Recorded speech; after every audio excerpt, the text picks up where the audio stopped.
Alright, what's going on, guys? Welcome back to ArmA 3. Today we are taking a look at the 3CB Factions mod. We're going to be reviewing it. It is a mod that pretty much adds factions, as you might have expected from the name. It adds factions for Bluefor, Redfor, Greenfor, and even has its own civilian faction. However, before we get into the review, I would very quickly like to thank ArmA hosts for providing me with a server and sponsoring my channel. If you are interested in your own ArmA 3 server, check the link in the description. Whether you're looking for a server for 5 people, you and your friends, or for your entire 80-man Milsim server, ArmA Hosts has got you covered. Like I said, link in the description. Let's get going with the review. This video is divided in 2 sections. The first section is Bluefor and civilian factions, and the second section is Redfor and Greenfor factions. First up in Bluefor is the Afghan National Army. The Afghan National Army, as you can see here, based on their real-life counterpart, has these weird camouflaged Vics. I'm still not sure why the Afghan National Army has this weird camouflage. It must really fit in their country, but it looks really weird to me. They have a ton of both Soviet and American weaponry when you're talking about T-72s, M113s. They even have some technicals with anti-aircraft guns in the back for when they need to be in a position quick with some heavy support. They got BMPs, ZSUs, they got some Urals and Maxi Pro armored cars. And I have to say the Maxi Pro armored car is one I've not seen before, and it actually comes with both a 50 cal and a Mark 19 configuration. Their Air Force is very much a mixture of Soviet and American technology with Little Birds, Hueys, Blackhawks, Mi-24s, and of course there is C-130s, Su-25s, and some L-39 Albatross aircraft to provide support on the ground. Even though the Afghan National Army heavily relies on Soviet vehicles, their infantry is actually trained and supplied mostly by America. Using M16A2s, M249s, and M24s, it gives their infantry a lot of firepower on the ground. However, their static weapons are still Soviet supplied, with Zu-23s, Dishkums, and AGS-30s just being a few of these. They also still have Soviet man-pads in the form of Iglas. After the regular forces come the special forces. In this case, the Afghan special forces are equipped with suppressed M249s, M24s, and M4s, a upgrade over the M16, Mitch helmets, in general a high-speed, low-drag unit for operations inside and outside of Afghanistan that need to be done quick and with a high chance of success. Moving on. The police in Afghanistan is divided in quite a few factions, so let's take a look at the police. First up is the ABP, the Afghan Border Police. Their job is to keep Afghanistan's borders secure, and they have this weird sort of bluey chocolate chip camo. Moving on to the ANP. The ANP are your average, regular, run-of-the-mill Afghani police units. They are supposed to keep the average Afghani civilian happy and to deal with minor things, and they're also dressed up and trained that way. Moving on to the QRF. Their job is to respond to terrorist attacks inside Afghanistan as quick as possible. QRF standing for Quick Response or Reaction Force. And then last but not least is the NIU or National Interdiction Unit, and they are a special forces unit with inside the Afghan police, mainly dealing with narcotics, the war on drugs in Afghanistan, and these guys are specifically tasked with dealing against drug trade in Afghanistan. Alright, so next up is the UN or United Nations. The UN are both Greenfor and Bluefor factions in the mod. I believe there is not at all a difference between the two other than their color, and obviously this allows Zeus's and mission makers like myself to make more varied missions without having to change the back end of the server a lot when it comes to faction versus faction, etc., etc.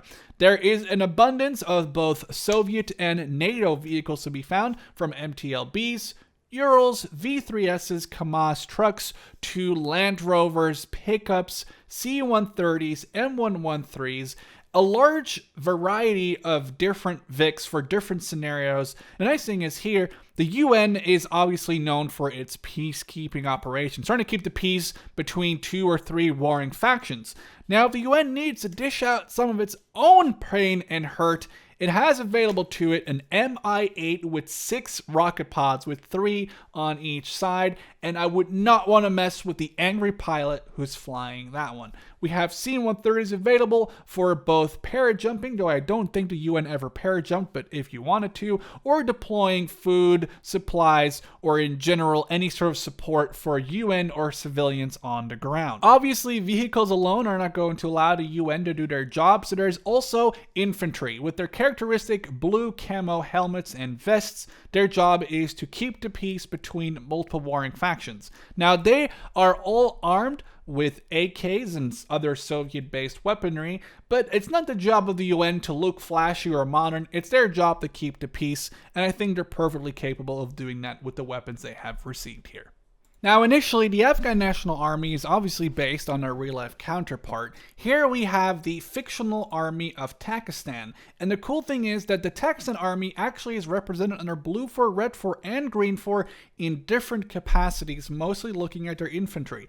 This is the NATO-backed version of the Takistan army. Though they have a lot of Soviet-era equipment, there is definitely some NATO stuff in there. Especially the infantry is where the Takistan army changes a lot, and it actually is kind of cool how Bluefor is a sort of NATO-invaded Takistan and then set up their army.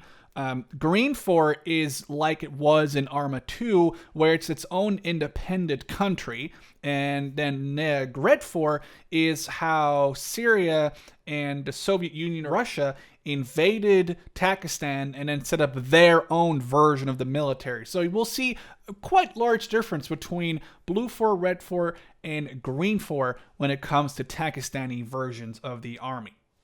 The Takistan army, much like the Afghan National Army here, is trained and supplied by the Americans using M72 Law anti-tank weaponry, M24 snipers, M16s, M249s, M240s, and they actually even have their own Marines with their own camo to man the naval craft. And of course, Takistan needs its own special forces, who are sort of a mirror of the Afghanistani special forces using different camo. They are also armed with suppressed M4s, suppressed M24s, suppressed 249s, and are a little bit more high speed, low drag. The Takistanis have their own, in this case, fictional police forces, the QRF, the TKP or Takistani Police, and of course a special forces unit here known as the CIB or Counterinsurgency Bureau.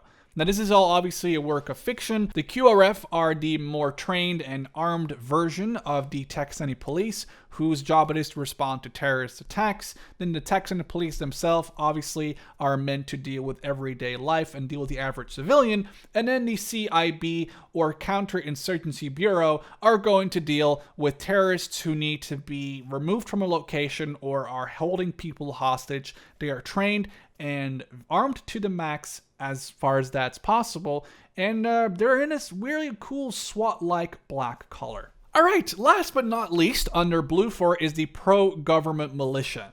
Now, there is variants of them in Bluefor, Redfor, and Greenfor, and the differences between those we'll take a quick look at later on in the video. These guys are not a regular army. They're not obviously very well trained. They're using stolen or very old equipment to the point where they're putting rocket pods or rocket launchers on the backs of pickup trucks, but doesn't make them any less dangerous to their opponents.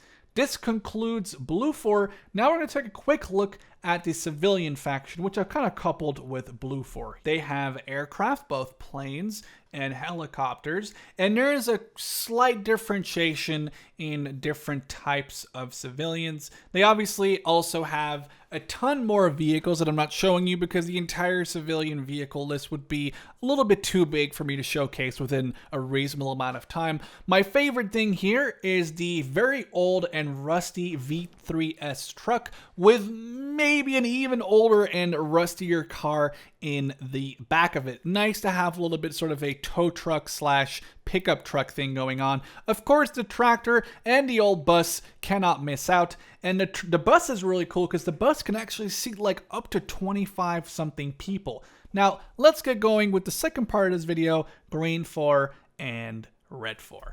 We start off with the Takistan National Army. The Takistani National Army is the army of Takistan after an invasion by Iranian and Russian forces, and they obviously tried to rebuild the military. You will see that in the infantry, but also here in the vehicles, where there is a BTR-80A with the 30mm autocannon, multiple gas Tigers, either with machine guns and grenade launchers or without. There's different variations of those. Even a full-on Scud launcher. No real idea of why they would be okay with giving the Takistanis that much power, but sure. And also multiple versions of the Vatnik, either an unarmed one, a medical one, and even ones with 30 and 14.5mm guns for protection of convoys. The Takistan National Army's camouflage is very heavily inspired by that of the Iranians. They are also using older AKS and AKM weapon platforms with an Igla for ground-to-air infantry defense. They even have naval camo if they need to deploy boats, and of course have fighter pilots available to them. The special forces of the Takistan Army are, however, a little bit more focused on the Russian side of things, with still older variants of AKs, though there is a PKM available to them. They have modern Russian helmets, night vision, and have a weird camouflage pattern, or sort of Russian tiger stripe. Very interesting camouflage choice. Much like the Bluefor Takistani police, obviously Redfor also could use Takistan police. So again, we got QRF, we got regular Takistani police, and we got the CIB, or the Counterinsurgency Bureau again. These are all fictional, just like the Bluefor versions. They are obviously more Russian inspired, especially the CIB with their Altin helmets, and they just look absolutely badass.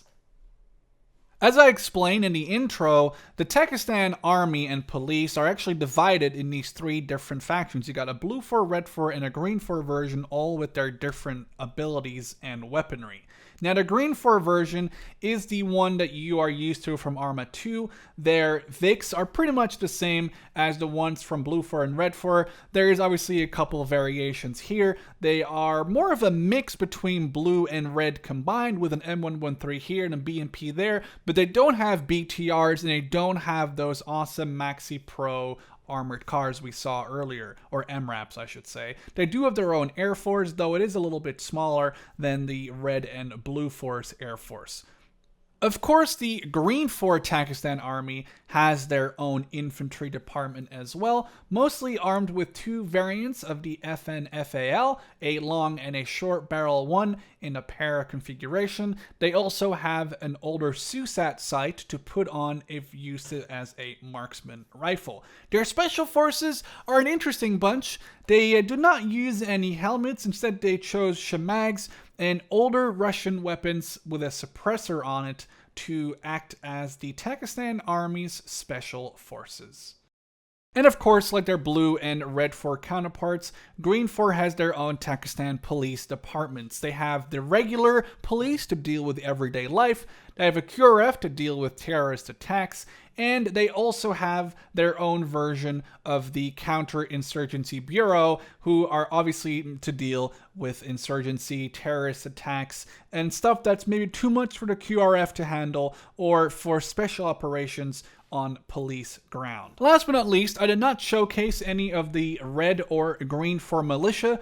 A good reason is this: they are basically all the exact same factions. The main difference being here, as you can see, we have Bluefor on the right, Redfor in the middle, and Greenfor on the left. So if you're making a mission, you can actually showcase your players the difference between friendly, hostile, and maybe neutral militia. So obviously now, in the end, we always give a little bit of a actual review part where I talk about the mod and what I like, what I dislike.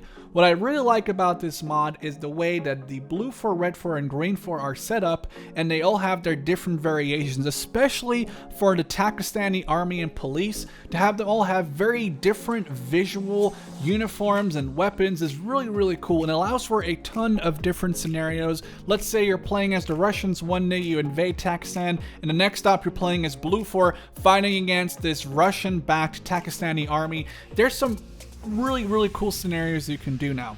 A downside of this mod, and it's mainly just a UN thing in general. I know people really might not like the UN for lots of reasons. I think that they're aesthetically really cool looking, however, and I would love to see some more NATO UN stuff, whether it's M16s, different uniforms, Humvees, M60 patterns, just some more American or NATO-backed vehicles in UN camo, I think would be really cool.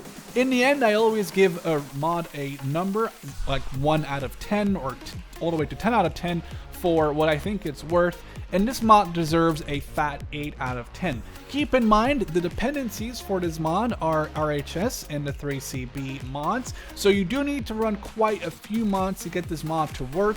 I think this sort of clashes with Project Op4, which makes a ton of different factions available to a Zeus or to a mission maker, and it's very hard to say which one's better. I think Project Op4 just went for quantity to get as many factions out there as possible, whereas this one went more for quality, where you can see they basically handcrafted these factions, especially the police and the Takistan army are really cool, that they have this very different feel to them depending on whether they're blue, red, or green. So I'm gonna give this an 8 out of 10. It just feels really good, and I can definitely see people running this in their ops. I'm still not too sure whether it replaces Project Op4 or whether it's an add-on to Project Op4. I would like to thank Mr. Mustache for bringing this to my attention, and Everick and all the people who work on the mods of the 3CB for this awesome mod and letting me take an early look at it. If you're interested in playing with the mod will be out soon.